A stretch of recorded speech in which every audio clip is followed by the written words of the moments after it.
Hello everyone, this is Neha Sahania, a chemistry teacher from Universal Study Point. Today I am here to teach you chemistry of class 11th. जैसे कि हमारा class 11th का first chapter चल रहा था और मैंने आपको काफ़ी कुछ बता भी दिया था। आज हम इसमें स्टार्ट करने वाले हैं डाल्टन्स एटॉमिक थ्योरी से। जॉन डाल्टन जो थे हमारे साइंटिस्ट थे जिन्होंने सबसे पहले हमें एटॉमिक थ्योरी के बारे में बताया, मीन्स एटम के बारे में बताया और अपनी थ्योरी दी। क्या बताया इन्होंने बताया कि एटम जो होते हैं वो बहुत ही छोटे होते हैं एंड उनके जो सेम एलिमेंट होते हैं, एलिमेंट के अंदर जो एटम होते हैं उनके शेप, साइज, मास एंड उनकी प्रॉपर्टीज़ जो होती हैं वो एक जैसी ही होती है। All atoms are made up of tiny invisible particles called atom. जितने भी एटम होते हैं छोटे होते हैं, इनविजिबल पार्टिकल से मिलकर बने होते हैं। Atoms of the same element are identical in shape, size, mass and other properties. Same element के जो एटम्स होते हैं उनके शेप, साइज़, मास और प्रॉपर्टीज़ जो होती हैं वो भी सेम ही होती है। ऐसा नहीं है कि एक अगर मान लीजिए हमारे पास सेम एलिमेंट्स हैं और एक के एटम की प्रॉपर्टीज़ अलग है, दूसरे की अलग है, ऐसा बिल्कुल भी नहीं होगा। Atoms of different element are different in all respect. मान लीजिए अगर हमारे पास डिफरेंट एलिमेंट्स हैं तो उसके एटम जो होंगे वो भी डिफरेंट होंगे। Atom is the smallest unit that take part in chemical combination. जब भी हम कोई केमिकल रिएक्शन करते हैं उसमें जो हमारा पार्ट लेने वाला जो होता है वो एटम ही होता है।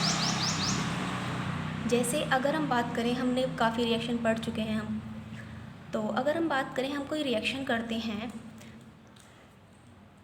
जैसे अगर हम बात कर लेते हैं H2O की, अगर हम रिएक्शन करते हैं H2 + O2 गिव्स H2O, तो यहाँ पर क्या होता है, हाइड्रोजन के एटम एंड ऑक्सीजन के एटम रिएक्ट करते हैं, तब वो क्या बना लेते हैं, H2O बना लेते हैं। मीन्स इनके एटम रिएक्ट कर रहे हैं एंड देन वो एक कंपाउंड बना रहे हैं। Next, all atoms combine with each other in simple whole number ratio to form compound atom called molecules. जैसे अगर हम बात करें एटम्स जो होते हैं, अगर हम दो के ही एटम्स को मिलाएं एंड उससे हम कोई कंपाउंड मिलता है तो वो क्या होता है, मॉलिक्यूल होता है। जैसे हम बात करें H+, जैसे हम H2 की बात कर लेते हैं, H2 क्या है, मॉलिक्यूल है एंड Cl2 की बात कर लेते हैं, ये भी क्या है, मॉलिक्यूल है। Next, atom can not be created, divided और डिस्ट्रॉयड ड्यूरिंग एनी केमिकल और फिजिकल चेंज। अगर हम कोई भी रिएक्शन करते हैं तो उसमें क्या होता है, हम जान चुके हैं एटम्स ही होते हैं, रिएक्शन में एटम ही रिएक्ट करते हैं।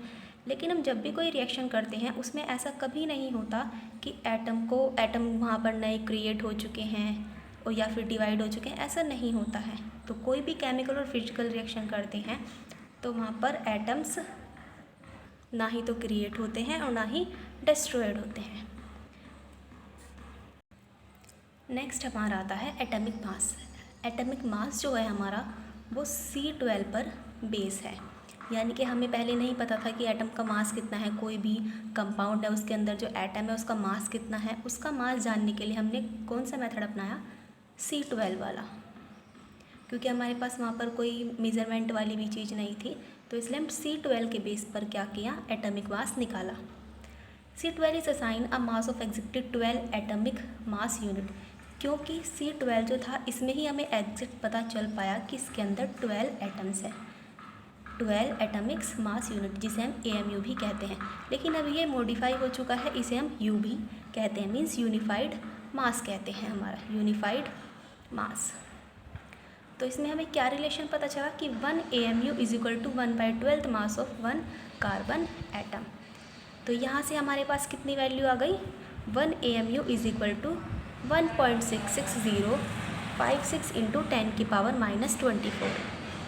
सो इसके थ्रू हम एटॉमिक मास आसानी से कैलकुलेट कर सकते थे। Today AMU has been replaced by U which is known as unified मास।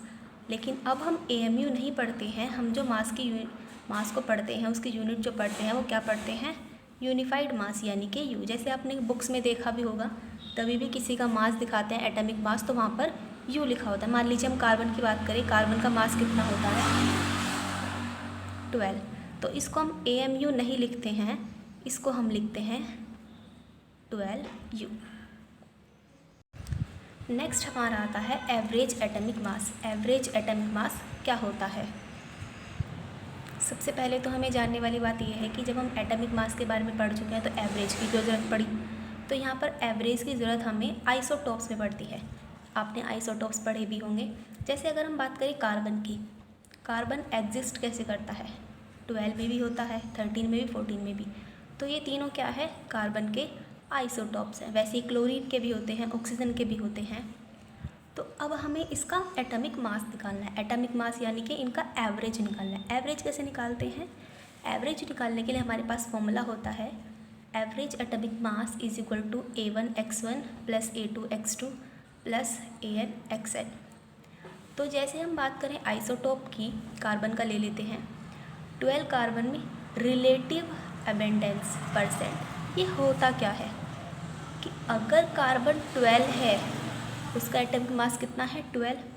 तो यहाँ पर कार्बन की प्रेजेंस कितनी है? 98%। लेकिन अगर 13 कार्बन है तो वहाँ पर कितनी है? 1%। 14 में कितनी है? 2 × 10⁸। 13 में उसका मास कितना है? 13 ही है, एंड 14 में 14। तो अगर हम बात करें कार्बन के एवरेज मास की, एवरेज मास कितना आएगा? तो कैसे निकालेंगे? हमारे पास ये फॉर्मूला दिया हुआ है। इस फॉर्मूले में पहले पता होना चाहिए A और X हैं क्या। तो अगर हम बात करें A की, A1 A2 डॉट डॉट, ये सभी क्या है? हमारे एटॉमिक मास है। यानी कि हमारे पास जितने भी आइसोटोप हैं उनके हमारे एटॉमिक मास। एटॉमिक मास क्या है हमारे पास? ये गिवन है। नेक्स्ट है हमारे X1 X2 एंड Xn तक जो हमारे पास दे रखा है, ये क्या होते हैं हमारे? X1 X2 relative abundance of isotopes, means इनकी परसेंटेज। तो अगर हम बात करें एवरेज की, average atomic mass of C, इसका हमें एवरेज निकालना है। तो एवरेज कैसे निकालेंगे? ये जो हमारे पास ऊपर वैल्यूज़ दी हुई हैं, जो मैंने आपको दिखाई हुई थी, ये जो हमारे पास वैल्यूज़ दी हुई हैं, इनको हम इस फॉर्मूले में पुट कर देंगे एंड हमारे पास एवरेज एटॉमिक मास की वैल्यू आ जाएगी। जैसे आप इसकी कैलकुलेशन करेंगे तो आपके पास ये वैल्यू आ जाएगी। तो यहाँ पर क्या हुआ? एवरेज एटॉमिक मास जो है वो 12 है, 12.011 U। यहाँ पर हम AMU नहीं लिखेंगे, U लिखेंगे, यूनिफाइड मास। नेक्स्ट हमारा आता है मोलिकुलर मास। मोलिकुलर मास क्या होता है? जैसे कि हम सभी जानते हैं, हम पढ़ भी चुके हैं, एटम्स को मिलाकर जो है मोलिक्यूल बनते हैं। तो हम एटॉमिक मास तो जान गए, लेकिन मोलिकुलर मास कैसे निकलता है वो भी जानना ज़रूरी है। तो सबसे पहले मोलिकुलर मास होता क्या है? It is the sum of atomic masses of the element present in a molecule. Means एक मोलिक्यूल में जितने भी हमारे एलिमेंट प्रेजेंट हैं उन सभी के एटॉमिक मास को क्या कर दीजिए? ऐड कर दीजिए, सम कर दीजिए, तो आपका क्या आ जाएगा? मोलिकुलर मास आ जाएगा। जैसे अगर हम बात करें मीथेन की, तो मीथेन का मोलिकुलर मास कितना होगा? सबसे पहले मीथेन में क्या क्या प्रेजेंट है?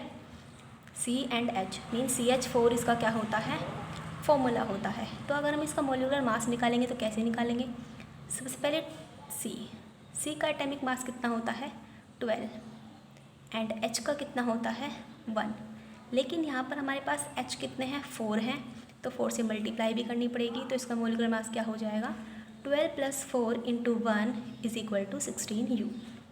नेक्स्ट अगर हम बात करें ग्लूकोज की, ग्लूकोज का मोलिकुलर मास कितना होता है? तो सबसे पहले किसी का भी मोलिकुलर मास निकालने से पहले हमें उसका फॉर्मूला पता होना चाहिए, उसके कंपाउंड का फॉर्मूला पता होना चाहिए। ग्लूकोज का फॉर्मूला क्या होता है? C6H12O6। तो अगर हम इसका मोलिकुलर मास निकालेंगे तो कैसे निकालेंगे? C कितने हैं? 6 हैं, 6 × इसका मास कितना होता है? 12 प्लस, हर एक के बाद हमें प्लस लगाना ज़रूरी होता है। ये नहीं है कि हम यहाँ पर भी मल्टीप्लाई लगा देंगे, क्योंकि हम सम कर रहे हैं एटम्स के मासेस का। एंड हाइड्रोजन 12 है और इसका मास होता है 1, प्लस ऑक्सीजन यहाँ पर 6 है एंड इसका मास होता है 16। तो सभी को आप क्या कर दीजिए? सम कर दीजिए, तो आपका टोटल मास कितना आ जाएगा? 180U। नेक्स्ट हमारा आता है मोल कंसेप्ट। मोल कंसेप्ट क्या होता है? अभी हम पढ़ चुके हैं एटॉमिक मास के बारे में, मोलिकुलर मास के बारे में, लेकिन अगर हम बात करें मोल्स की या नंबर ऑफ़ पार्टिकल्स की, कि एक एटम में कितने नंबर ऑफ़ पार्टिकल्स हैं, तो वो जानना भी हमारे लिए ज़्यादा ज़रूरी हो जाता है। तो मोल कंसेप्ट क्या होता है? It is the amount of the substance that contain as many particles. उसमें कितने पार्टिकल्स कंटेन हैं, तो हम ये डिफ़ाइन करते हैं किससे? वही C12 से। तो इसके लिए हम क्या लेंगे? 12 ग्राम कार्बन लेंगे। तो अगर हम बात करें 1 ग्राम एटम, जो कि हमारे 1 मोल एटम के इक्वल है, तो वो हमारा हो जाता है 6.022 इंटू 10⁻23 एटम।